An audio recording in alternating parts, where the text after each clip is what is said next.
Nah, di sebelah kiri ada BTX. Nah, BTX sendiri merupakan sebagai bahan dasar industri kimia yang dapat digunakan untuk pewarna sintetis, plastik, fiber, karet atau ban, dan lainnya.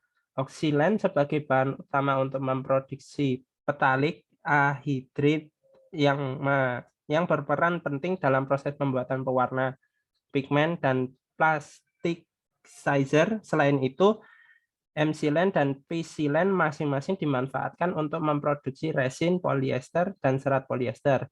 Sementara itu, toluen juga merupakan aplikasi yang luas di industri, yang maksud saya mempunyai aplikasi yang luas di industri. Misalnya, digunakan sebagai bahan penambah oktan pada bensin, dimanfaatkan sebagai bahan baku industri obat-obatan, pestisida, pewarna, dan rempah-rempah. Kemudian di sebelah kanan ada pembentukan limonen.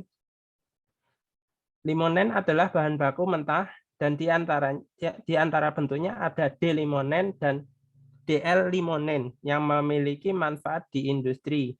Contohnya pelarut alami di industri sebagai pengganti pelarut konvensional yang mengandung banyak zat beracun. Selain itu, limonen merupakan suatu zat terbarukan yang dapat dimanfaatkan sebagai perekat, pendispersi pigmen, dan lain-lain. Limonen dan dari WTPO diproduksi melalui depolimerisasi polisoprena. Nah, senyawa yang terkandung dalam TPO diklasifikasi menjadi alifatik, aromatik, pengotor, atau senyawa sulfur seperti senyawa sulfur, nitrogen, dan PAH, dan lainnya. Senyawa campuran alifatik dan aromatik yang menyusun TPO mirip pada minyak bumi, petroleum fuel, maksud saya petroleum fuel. Kemudian TPO mengandung banyak komponen bernilai tinggi seperti limonen dan BTX yang seperti saya sebutkan tadi sebagai faktor penting untuk menjaga nilai ekonomis TPO. Lanjut. Katalis bentonite. Nah, katalis bentonite merupakan yang dengan rumus kimia Al2O3 4SiO2X H2O merupakan salah satu bahan yang banyak tersedia di alam dan harganya murah. Bentonite merupakan bahan aluminium silikat yang terdiri dari lapisan alumina oktahedral dan dua lapisan silikat tetrahedral. Selain itu, kerangka bentonite menyediakan struktur tiga dimensi yang unik dan berkontribusi pada selektivitas tinggi dan produk reaksi. Salmon et al. Di tahun 2011 menyatakan bahwa bentonite dapat digunakan sebagai bahan untuk mengkatalisis reaksi substitusi elektrofilik.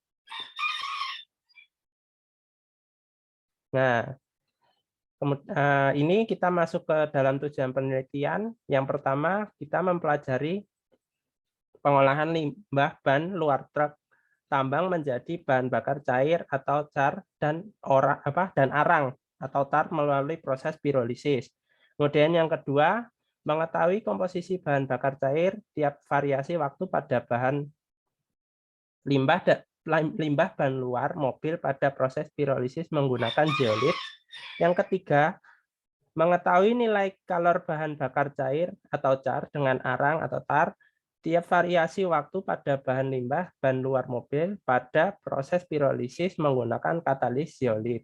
Yang keempat, kita mengetahui perbandingan komposisi bahan bakar cair atau car serta nilai kalor pada bahan bakar cair atau car dan arang tar pada proses pirolisis menggunakan katalis zeolit dan bentonite. Nah, batasan masalah dari penelitian kami, penelitian ini dilakukan dalam skala laboratorium, kemudian ada penelitian ini menggunakan metode pirolisis, yang ketiga, analisa hasil pirolisis yang meliputi nilai kalor bahan bakar cair dan arang untuk bahan luar mobil,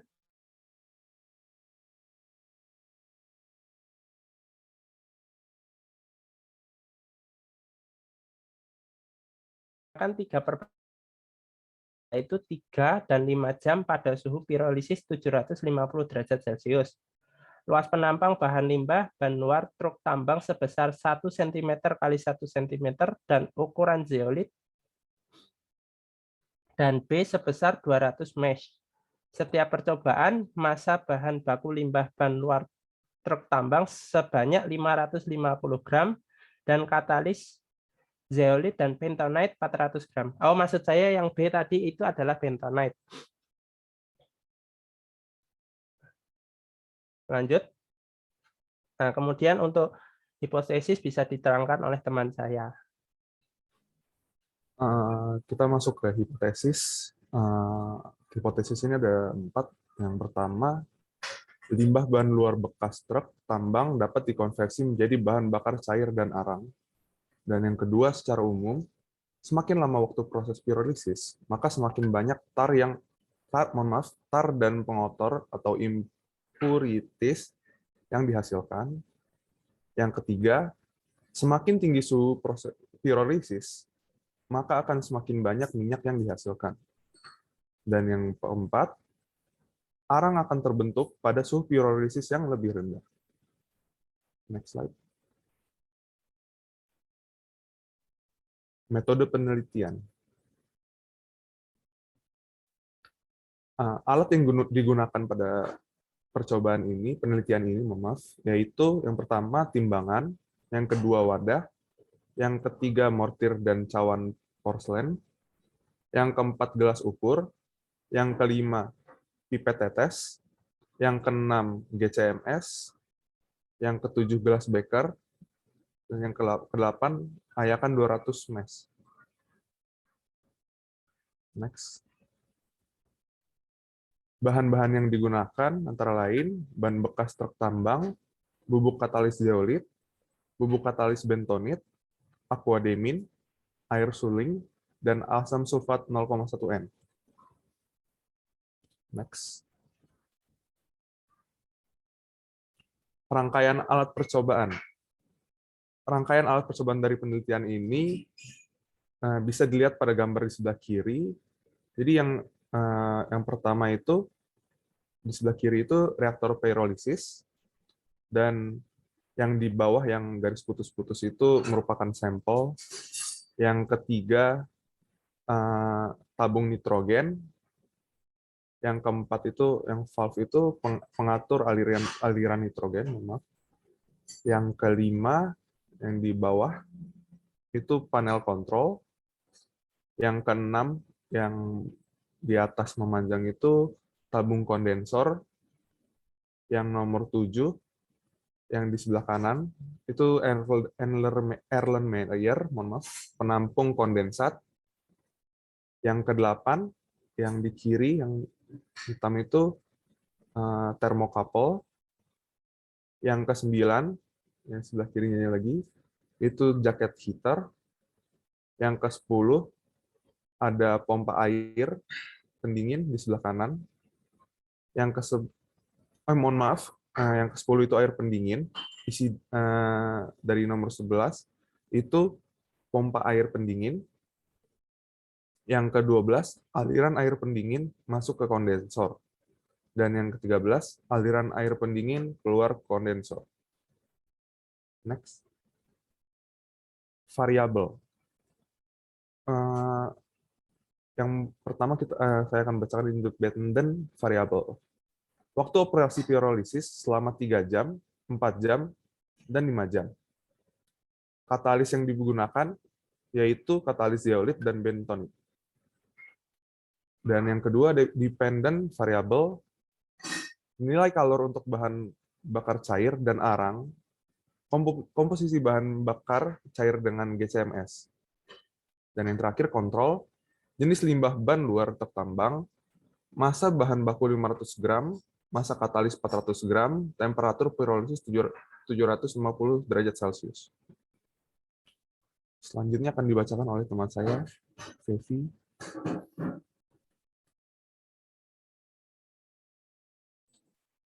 Oke, baik. Yang selanjutnya ada cara kerja. Yang pertama yaitu aktivasi zeolit. Nah, zeolit ini merupakan salah satu katalis yang akan digunakan pada penelitian. Katalisnya tuh ada dua, ada zeolit sama ada bentonit. Nah, yang pertama ini aktivasi zeolit. Nah, bentonit juga nanti sama bakalan diaktifasi dulu. Aktivasinya yaitu dengan cara penggerusan, pengayakan, pencucian, dan pengeringan. Untuk penggerusan ini tujuannya untuk mempermudah proses pengayakan, lalu diayak. Zeolit ini diayak dengan ayakan 200 mesh. Kemudian ada pencucian. Dicucinya itu katalis dengan aquademin. Kemudian pengeringan. Zeolit dikeringkan dengan suhu 130 derajat Celcius. Dikeringkannya itu di furnace gitu. Next. Nah ini ini tuh proses pirolisis limbah ban truk dengan katalis zeolit. Yang pertama ada pencucian sampel ya ini. Berarti pencucian ini tuh limbah ban dicuci supaya terpisah dari kotoran-kotoran. Itu. Terus selanjutnya ada pengeringan. Di pengeringan ini limbah ban dicuci, kemudian kan udah dicuci terus dikeringkan gitu. Kemudian selanjutnya dipotong kecil-kecil, yaitu dengan ukuran 1 kali 1 cm. Kemudian penimbangan sampel. Nah, kita menggunakan 550 gram sampel. Next. Kemudian penambahan katalis zeolit yang sudah diaktifasi. Nah, penambahan katalis zeolit ini sebanyak 400 gram. Kemudian selanjutnya proses pirolisis. Nah, pirolisis ini menggunakan variasi waktu 3, 4, dan 5 jam. Setelah dipirolisis, kemudian dikondensasi. Nah, limbah ban kemudian dikondensasi sehingga didapatkan produk cair dan produk arang gitu. Kemudian yang terakhir itu ada analisa nilai kalor. Nah, analisa nilai kalor ini dilakukan untuk mengetahui produk cair atau produk arang yang dihasilkan. Kemudian selanjutnya. Nah, ini cara kerja selanjutnya itu sama kayak yang sebelumnya, yaitu aktivasi katalis. Nah kan kita menggunakan variabel dependennya itu katalis ya salah satunya. Jadi cara kerjanya tuh sama. Yang sama kayak yang tadi sebelumnya. Yang membedakan itu katalisnya aja yang diganti. Selanjutnya. Nah, iya cara kerjanya sama, yang dibedakan cuma katalisnya. Selanjutnya.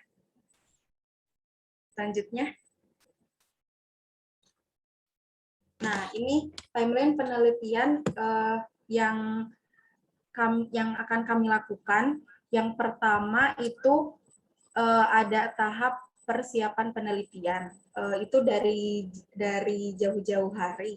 Kemudian pada bulan ke-1 itu ada literatur review. Bulan ke-1 ini targetnya pada bulan Desember, yaitu minggu ke-1 sampai minggu ke-3. Literatur review ini dibarengi dengan penyusunan proposal. Gitu. Selanjutnya ada tahap pelaksanaan. Tahap pelaksanaan ini mencakup pengumpulan data dan analisis data. Pengumpulan datanya dilakukan pada minggu ke-4 bulan Desember sampai minggu ke-4 bulan Januari. Kemudian analisis datanya yaitu pada minggu ke-4 bulan Januari sampai bulan kedua Februari. Kemudian ada tahap penyusunan laporan. yang mencakupi penyusunan laporan penelitian, seminar hasil penelitian, dan revisi final publikasi. Rencananya penyusunan laporan penelitian ini pada bulan Februari minggu kedua sampai minggu keempat. Kemudian seminar hasilnya pada bulan Maret minggu pertama. Kemudian ada revisi final dan publikasi itu selama 1 bulan, yaitu full dari awal Maret sampai akhir Maret. Next. Baik, saya kembalikan ke moderator. Baik, terima kasih. Sekian dari presentasi kelompok kami. Mungkin ada pertanyaan dari Pak Azim ataupun dari teman-teman, dipersilahkan. Terima kasih.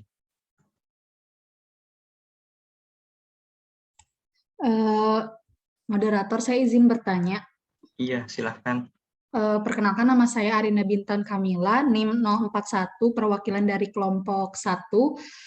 Yang ingin saya tanyakan, tadi kan pada bagian cara kerja ya, ada penambahan katalis zeolit yang sudah diaktifasi. Nah, pertanyaannya, mengapa katalis yang digunakan itu harus diaktifasi terlebih dahulu? Terus mungkin ada sedikit koreksi ya untuk teman-teman. Pada bagian yang tadi di slide yang batasan masalah itu ada kalimat penelitian ini menggunakan 3/bandingan waktu operasi, yaitu 3 dan 5 jam pada suhu pirolisis 750. Itu kan tadi dikatakan 3/bandingan waktu, tapi di sana terteranya cuma 3 dan 5 jam. Tapi tadi di cara kerja itu udah benar ada 3 jam, 4 jam, dan 5 jam. Mungkin itu saja dari saya. Terima kasih. Baik, terima kasih. Mungkin dari teman-teman kelompok 3 ada yang ingin menanggapi terlebih dahulu.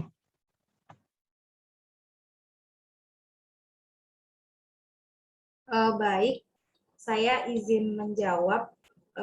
Terima kasih kepada kelompok 1 yang telah memberikan jawaban yang telah memberikan pertanyaan kepada kelompok kami.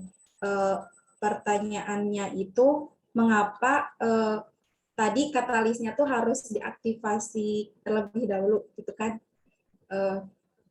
Nah, kan salah satu metode yang dapat dilakukan agar luas permukaan dan volume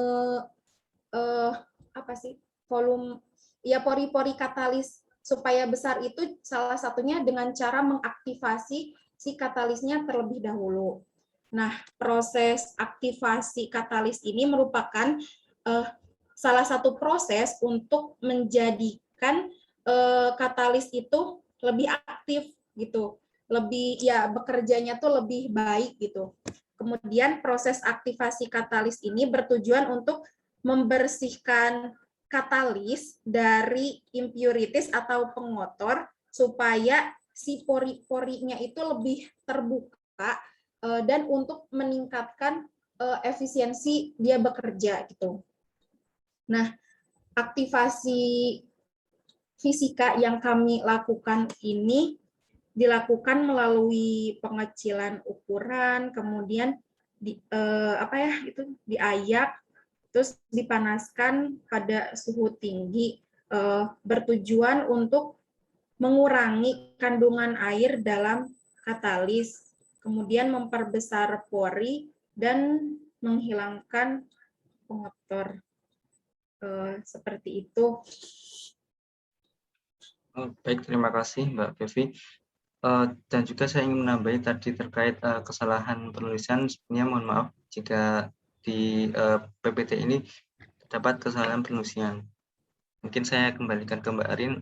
Adakah yang ingin ditanggapi? Sudah cukup untuk jawabannya. Terima kasih Mbak Pepi dan juga Mas Izul atas tanggapannya mengenai koreksi tadi. Baik, terima kasih. Kemudian adakah yang ingin ditanggapi lagi dari kelompok lain?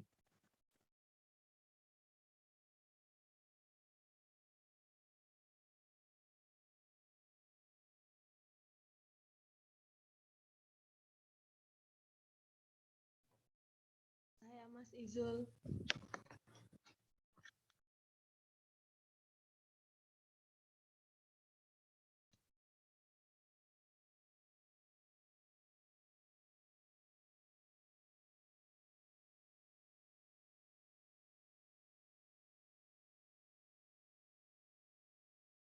Bagaimana dari kelompok lain? Adakah yang ingin ditanyakan?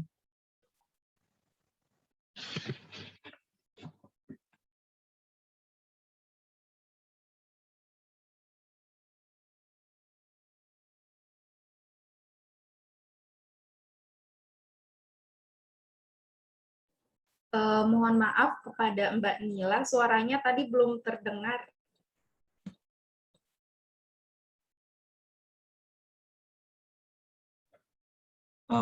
Silakan Mbak Nila apabila ingin bertanya.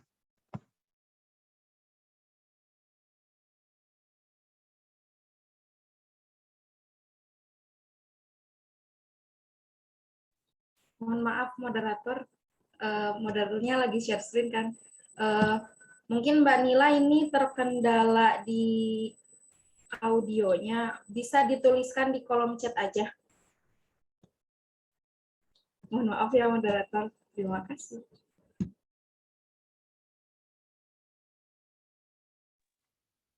Izin bertanya ya teman-teman. Iya, silahkan. Ya, perkenalkan, saya Nurvanila dari kelompok 2. Di sini saya ingin bertanya, mengapa suhu pirolisis yang digunakan itu 750 derajat Celcius? Seperti apa pertimbangan dari digunakan suhu 750 derajat Celcius itu? Terima kasih. Baik, terima kasih Mbak Nila atas pertanyaannya. Silakan dari teman-teman kelompok 3. Maaf, saya izin menjawab. Iya, silahkan. Tadi pertanyaan dari Mbak Nila, mengapa suhu pirolisis digunakan 750 derajat Celcius? Karena berdasarkan penelitian yang dilakukan oleh Singh yang menggunakan suhu 650, 700, 750, dan 800 derajat Celcius, didapatkan hasil produk bahan bakar cair sebanyak 63,5% pada suhu 750 derajat Celcius. Mungkin begitu jawabannya. Apakah terjawab? Saya kembalikan ke moderator. Baik, terima kasih. Saya izin menambahkan sedikit. Jadi untuk dipilih 750 derajat Celcius itu karena suhu optimal untuk pirolisis bahan ini di angka sekitar 500, 600, 700, dan juga di sini pirolisis bahannya kan untuk bahan truk tambang ya, dan strukturnya juga untuk bahan truk tambang sama bahan mobil itu berbeda, jadi lebih padat untuk truk tambang, dan juga kami milih suhu di angka 750. Seperti itu Mbak Nila, adakah yang ingin ditanggapi?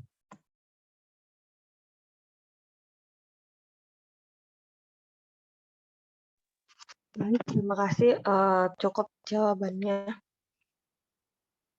Baik, terima kasih Mbak Nila. Kemudian adakah pertanyaan lagi dari kelompok lain? Saya persilahkan. Izin bertanya, moderator. Iya, silahkan. Tadi kan yang dipakai itu bahan bekas truk tambang ya. Itu kenapa sih yang dipakai itu bahannya bahan bekas truk tambang?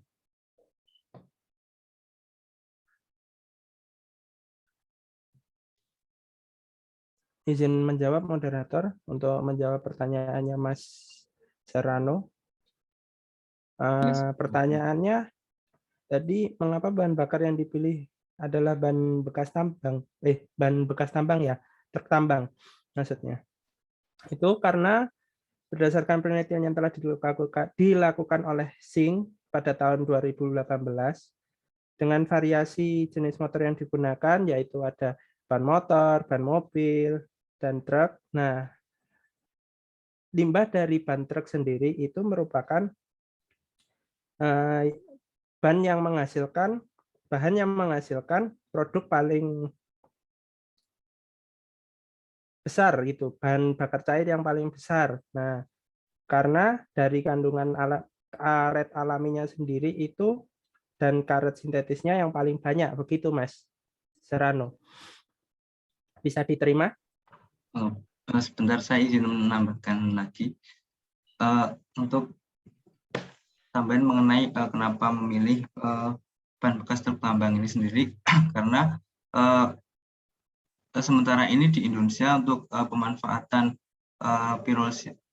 pirolisis ban ini lebih banyak ke arah ban mobil dan ban motor dan ban kendaraan secara umum lainnya, seperti pabrik seperti industri di PT SSI yang berlokasi di Surakarta di Karanganyar. Nah, di PT itu juga lebih banyak untuk mengelola memanfaatkan limbah ban kendaraan secara umum, bukan kendaraan ban tambang. Nah, di sini kami melihat potensi ban tambang ini karena juga di Indonesia juga salah satu negara ya untuk memiliki pertambangan yang cukup besar dan juga potensi sumber daya alamnya juga besar, sehingga di sini akan ada limbah truk tambang dan kita alasan kita memakai truk tambang bahan truk tambang adalah seperti itu. Mungkin seperti itu jawaban dari kami. Saya kembalikan ke Mas Rano. Baik, terima kasih atas jawabannya Mas Novian dan Mas Izul. Ya, baik, terima kasih. Mungkin ada yang ingin ditanyakan kembali.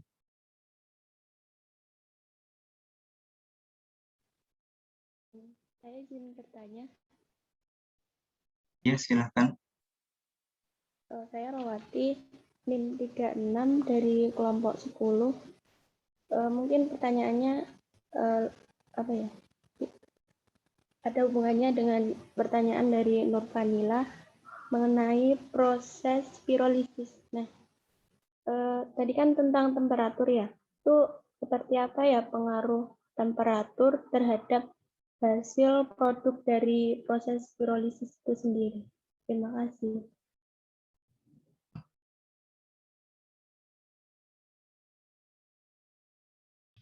Iya, baik Pak, terima kasih. Baik, terima kasih Mbak Wati. Jadi tadi Mbak Wati menanyakan terkait pengaruh temperatur terhadap hasil produk pirolisis. Untuk saya izin menjawab, untuk temperatur itu memiliki pengaruh terhadap pirolisis.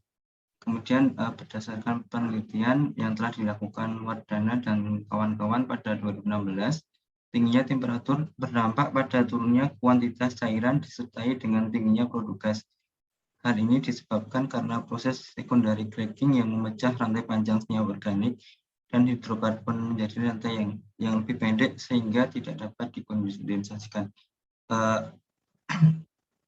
Jadi memang untuk produk pirolisis sendiri, salah satu variabel yang sering digunakan ketika pirolisis adalah temperatur, karena temperatur tinggi rendahnya itu mempengaruhi oleh produk, baik produk oilnya ataupun produk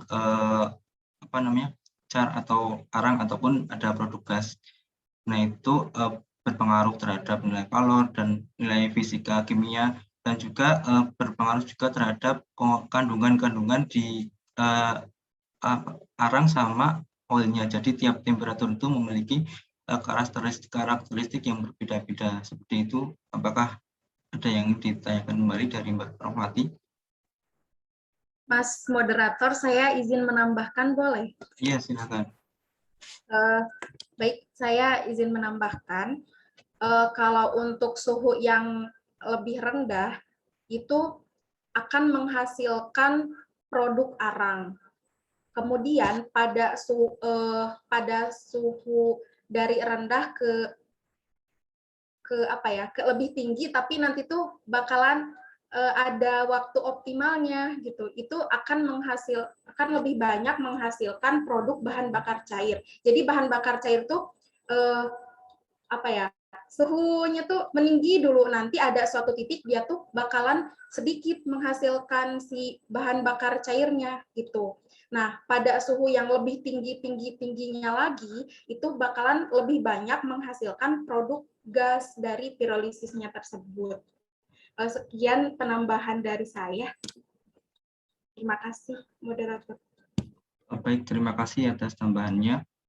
Mungkin karena waktu yang sudah sampai sekarang 8:15, jadi kami cukupkan sekian presentasi dari kami. Sebelumnya terima kasih banyak atas perhatian dari Bapak Azim dan teman-teman sekalian. Mohon maaf bila dari penyampaian kami ada salah katanya. Sekian dari kami. Wassalamualaikum warahmatullahi wabarakatuh. Waalaikumsalam warahmatullahi wabarakatuh. Oke, ini saya rasa sudah bagus, cuman nanti tolong diimprove lagi ya terkait pemilihan kata, kalimat saat penyampaian, karena nanti saat kalian seminar itu memakai kalimat baku ya. Nah, itu jangan sampai keceplosan, lepas, jadi seperti bicara sehari-hari, nah itu nggak boleh. Karena nanti forumnya sudah berbeda dengan forum formal ya. Nah, ini nanti kalian belajar di forum formal cara menyampaikan penjelasan, cara bertanya, cara menjawab. Tuh. Kemudian untuk slide, saya belum melihat kalian membuat satu slide khusus terkait dependent variable, independent variable, control variable ya. Sudah Pak tadi. Ya, tolong diperlihatkan Mas. Baik Pak, sebentar Pak.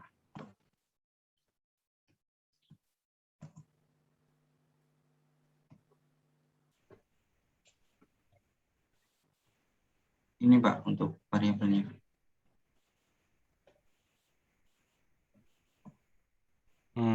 Oke. Jadi independent variable ini kan yang diubah-ubah ya. Ini 3 jam. Kemudian katalis ada 2. Kemudian dependent variable-nya ini yang diukur ya, yang dicatat nanti sebagai data. Ini nilai kalornya, kemudian kontrolnya yang dikontrol itu jenis limbah, kemudian massa, oke. Apakah ini semua sudah menjawab hipotesis kalian? Sudah, Pak. Sudah ya. Jadi variabel ini akan menyesuaikan dengan hipotesis yang kalian ajukan. Nah, hipotesis ini berasal dari rumusan masalah yang kalian ajukan. Nah, rumusan masalah ini bisa berdasarkan rumusan masalah yang ada di lapangan atau dari penelitian sebelumnya. Misalkan penelitian sebelumnya memiliki kelemahan, nah itu kalian improve dengan penelitian ini. Nah, itu kan menjadi novelty. Nah, terkait novelty, kalian ini mengajukan apa? Kebaruan penelitian kalian ini dibanding penelitian sebelumnya. Terkait novelty, di sini kami untuk lebih ke arah ini sih Pak, perbandingan dengan ini penggunaan truk tambang dengan katalis benzolit serta bentonit. Jadi ada pertimbangan terkait perbandingan antara penggunaan katalis zeolit sama bentonit pada truk tambang, ban truk tambang. Itu pernah diteliti sebelumnya atau baru untuk penelitian ini? Kami belum menemukan penelitian seperti itu Pak. Soalnya untuk katalis zeolit sama bentonit ini kami belum pernah menemukan. Oke, ini saya kira sudah cukup. Silakan lanjut ke kelompok 5 ya. Silakan persiapan. Oke, kita